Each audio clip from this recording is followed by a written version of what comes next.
So, you're a producer, it's 2023, you need some drum samples, you want some loops. Where do you go? You're not sure. You check out a few websites and you stumble across Splice. Is Splice still good in 2023? Was it ever good? Let's find out. My name is Rollo, I'm a producer and mixing engineer from Australia. I do a lot of pop music and I make tutorials and hopefully helpful videos on YouTube.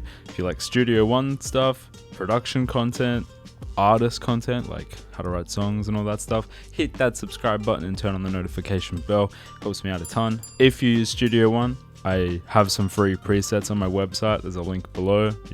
They're free, so it's pretty sick. In saying that, let's jump into this exciting, fun video. Let's go. So I often see a lot of people talking about Splice and they say, is it good? Some people are saying it's not good. Some people are saying it's amazing. Some people talk about the samples being not fantastic. Others swear by the samples. I feel like there's a lot of mixed opinions. And I think there is a lot of grounds for there to be mixed opinions. Like, it's a huge sample library. There are so many samples on it. I have no idea. There's probably tens of thousands, maybe more. I don't really know the specific numbers, but there is a huge amount of samples on Splice, which is kind of a good thing and a bad thing. I think the quality control probably inevitably gets a little bit funky when there's that many samples. Some samples are going to be better than others. It's kind of just how it's going to be. My personal thoughts about Splice is that it is great. I love Splice. I can't even remember how much it costs. It's maybe like $10 a month, maybe like $15 a month at the high end, and you get quite a lot of samples to download. I think it's great if you're looking for something loose and you're like, I want a kick sound and a snare sound and I want it to loosely be pop and I have like a general vision in mind, and you can just cycle through hundreds of samples and they're pretty cool.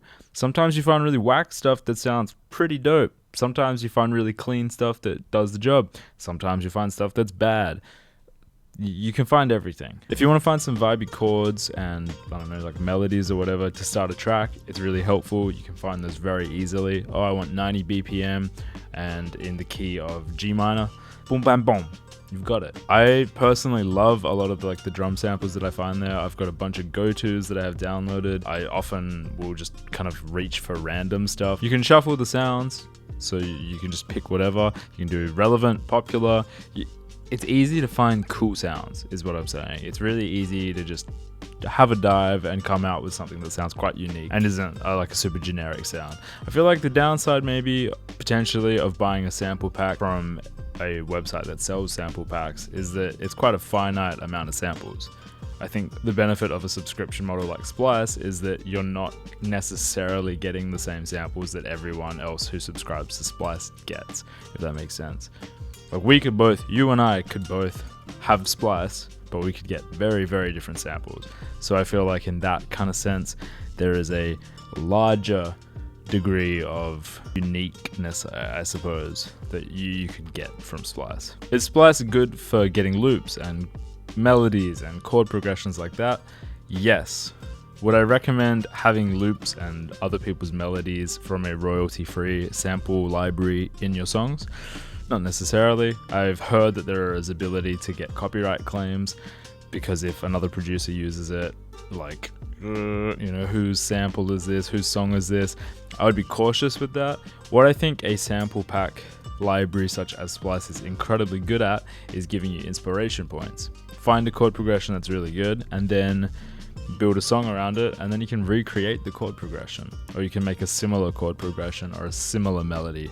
It's really good for starting, and I feel like that's how I'd probably say is the best way to use samples in general, unless you're exclusively given them by a producer or a sample maker, a loop maker. Other like SFX and the ambience good on Splice? Absolutely. I love finding like crowd noises or walking sounds, or if I'm making lo-fi, rain sounds. It's constantly getting updated, so there's always new stuff. And I think that's the beauty of it. There's always new stuff. You just click shuffle, and eventually you find something cool. The downsides of Splice are potentially getting copyright claims if you use samples, but I think that's the case for any sample libraries or sample packs. Pretty hard to guarantee that you won't get a copyright strike if somebody copyrights something that they've used from a sample pack. Even though they shouldn't, it's a possibility. Can be expensive if you don't use your samples. I have a ton of unused sample credits on my Splice, which I kid myself into thinking that one day I'll use all 1800 that I have there.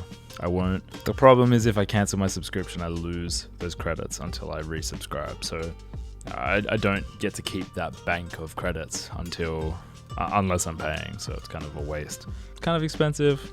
Like you could probably put that $15 or whatever a month to something else. But overall, I really like Splice. I've been using it for quite a while. I swear by it. And I think if you're looking for a library of samples, Splice is fantastic. This video is not sponsored by Splice. This is just my opinion. Yeah, I would love to hear your thoughts. So comment below. Do you like Splice? Do you not like Splice? If so, why? And yeah, hit that like button, hit that subscribe, and I'll catch you later. Bye.